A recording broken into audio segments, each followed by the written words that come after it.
Hi there, this is Julian Lage, and I am here to talk to you today about a song of mine called Splendor Riot. This is a tune from a new record I have out called Modern Lore, and in many ways it was kind of the centerpiece of the list of songs that we went into the studio with. In preparing for the record, it was mostly myself and Jesse Harris, incredible songwriter, guitarist, and a dear friend of mine, and he's the producer of this record, as well as the previous album, Arclight, that we did as a trio.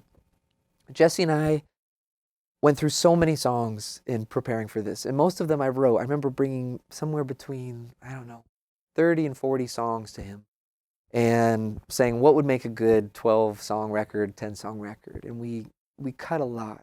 Or there'd be ones where he said, this is good, but it's overbuilt, take this away, and yada, yada, yada. Anyway, Splendor Riot was one of those ones that from the beginning, even before it was finished, he said, I think this has the temperament of the music, and I agreed with him.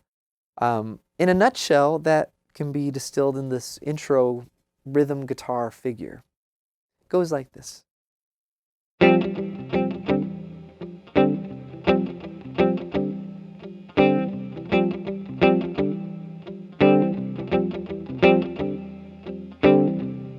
That's the figure. It's kind of a medium tempo thing. It's got a muted, right hand thing. It's kind of a C sus chord. It's kind of a C major chord. It's just got these little attributes that stood out to us. And then the only thing that was missing was an actual song. So we set about to try different, a few different versions, I guess. I wrote probably, 5 versions of this song before we picked the one that we liked. And each version had, one version probably just had a melody over that groove, another one moved it to a different key, another one found other riffs like that. But the one we ended up with is basically broken down into, I'd say, 3 musical events. The first one you've already heard. That's the figure. And what that does for the band, because it is a trio record, and it was conceived as being for guitar, bass, and drums, it gives us kind of a center point that we all can connect ourselves to rhythmically and groove-wise. So you start the tune and everyone gets on the same page. That was kind of a feature of the tune. The next part is what I'd call the melody. And I say in quotations because it's still kind of a chordal melodic thing. It's not like a soaring sung melody, but it could be viewed that way. And that goes like this.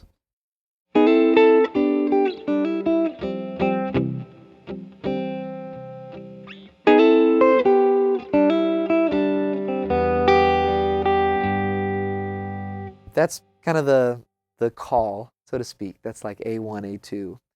The response to that is this.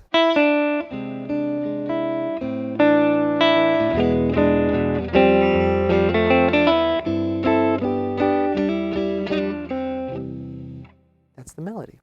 So that's part 2. I found it kind of challenging and interesting to split my brain between both roles. One is like a rhythm guitar player for the intro material, and then as kind of someone who lets go and lets the rhythm section keep the time and be someone who's a little floatier. That was kind of part 2.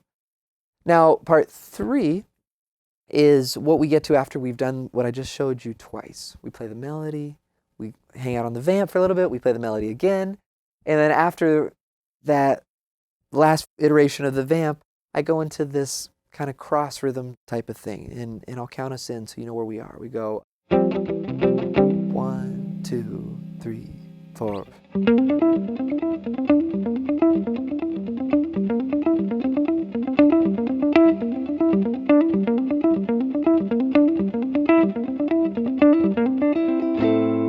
then you're back to the melody.